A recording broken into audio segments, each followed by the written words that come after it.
ಅವಾಗ ಒಂದ್ಸಲಿ ಹಸು ಬಿಟ್ಬಿಟ್ಟಿತ್ತು ಅವಾಗ ಒಂದ್ಸಲಿ ಬಂದಿದ್ವಿ.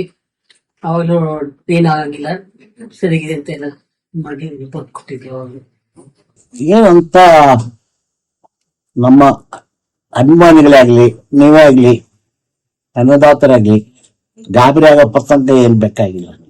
ಯಾಕೆಂದ್ರೆ ಮಾಮೂಲಾಗಿ ವಯಸ್ಸಾದ್ಮೇಲೆ ಸ್ವಲ್ಪ ಜಾರಿ ಎಳಿ ಬಿಡೋದು ಪದ್ಧತಿ.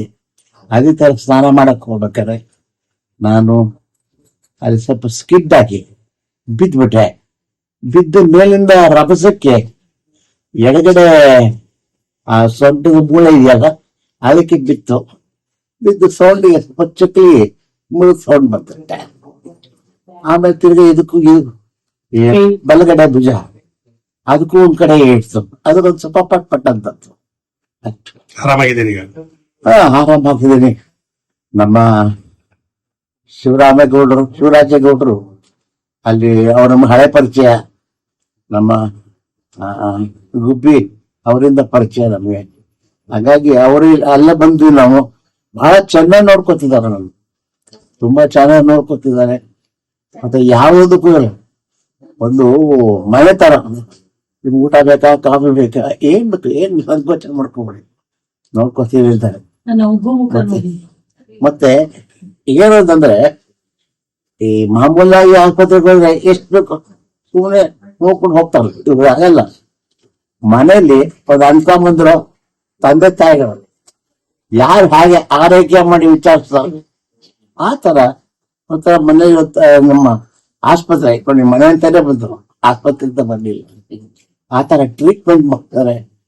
ಬಹಳ ಇದರಿಂದ ಸ್ವಲ್ಪ ದಿವಸದಲ್ಲಿ ಸರಿ ಹೋಗುತ್ತೆ ಅಂತ ನಮಗೆ ಭರವಸೆ ಕೊಟ್ಟಿದ್ದಾರೆ. ಅಲ್ಲಿವರೆಗೂ ನಾನು ಯಾವ್ದೋ ಒಂದು ನಮ್ಮ ಗಡಿಗಳೊಂದು ಸಿನಿಮಾ ಇತ್ತು, ನಾನು ಅವ್ರಿಗೆ ಹೇಳಿದೆ ಈ ತರ ರಿಕ್ವೆಸ್ಟ್ ಮಾಡ್ಕೊಂಡು ಈ ತರ ಆಗ್ತಾ ಇಲ್ಲ ನನಗೆ ಅಂತಂದ. ಸರ್ ನೀವು ಆರೋಗ್ಯವಾಗಿ ನೋಡ್ಕೊಳ್ಳಿ, ನಾವು ಅದಕ್ಕೆ ಬೇರೆ ವ್ಯವಸ್ಥೆ ಮಾಡ್ಕೋತೀವಿ ಅಂತಂದವು. ಯಾಕೆಂದ್ರೆ ಮೊದ್ಲಿದ್ದು ಅಷ್ಟೇ ನಿರ್ಮಾಪಕರು ಒಂದು ನಿರ್ದೇಶಕರು ನಮ್ಮ ಅನ್ನ ಹಾಕಿದವು. ಅವ್ರಿಗೆ ಒಪ್ಪಿಕೊಂಡ ಕೆಲಸ ಮಾತ್ರ ನಾನು ತಪ್ಪಿಸ್ಕೊತೀನಿ. ನಾನು ಅಕಸ್ಮಾತ್ ಏನಾದ್ರು ಆ ಪಿಕ್ಚರ್ ಮಾಡ್ಬಿಟ್ಟಿದ್ರೆ ಇನ್ನು ಪ್ರಾರಂಭ ಮಾಡಿಲ್ಲ. ಅದು ಪ್ರಾರಂಭ ಮಾಡಿದ್ರೆ ಇದು ಎಷ್ಟೇ ನೋವಾಗಿರ್ಲಿ, ನಮ್ಮ ಆಪರೇಷನ್ ಯಾವ ಪಿಕ್ಚರ್ ಇನ್ನು ಹೊಸ ಪಿಕ್ಚರು ಅನಂತರಾಜ್ ಮಾಡ್ತಿದ್ದಾರೆ. ಅನಂತರಾಜ್ ಮಾಡ್ತಿದ್ದಾರೆ. ಏನು ಮಾಡ್ಬೋದು, ಆದ್ರೆ ಅರ್ಧಂಬರ್ಧ ಕೆಲಸ ಮಾಡಬಾರ್ದು. ಅದಕ್ಕೋಸ್ಕರ ಅವ್ರಿಗೂ ತೊಂದರೆ ಆಗ್ಬಾರ್ದು. ಯಾಕೆಂದ್ರೆ ನಮ್ಮನ್ನೇ ನಂಬ್ಕೊಂಡು ಸಿನಿಮಾ ನಂಬ್ಕೊಂಡು ನಾವಿದ್ದೀವಿ. ಹಾಗೆ ಈ ಉಭಯ ತಲಾಪಿಗಳಿಗೂ ಆ ಸಂಬಂಧಗಳಿದೆಯಲ್ಲ ಅದು ಶಾಶ್ವತವಾಗಿರ್ಬೇಕು. ಹಾಗಾಗಿ ಸ್ವಲ್ಪ ಒಂದೆರಡು ಸಿನಿಮಾ ನಾನು ಬಿಡಿಸ್ಕೊಂಡೆ.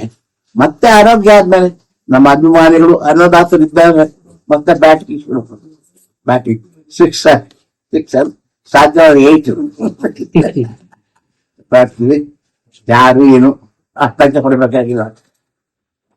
ಕನ್ನಡಿಗರ ಅಭಿಮಾನ ಆಶೀರ್ವಾದ ಸದಾ ನನ್ನ ಮೇಲೆ ಇದ್ದೇ ಇರುತ್ತೆ. ಇದು ಈ ಜಗತ್ತೇ ನನ್ನ ಮನೆ.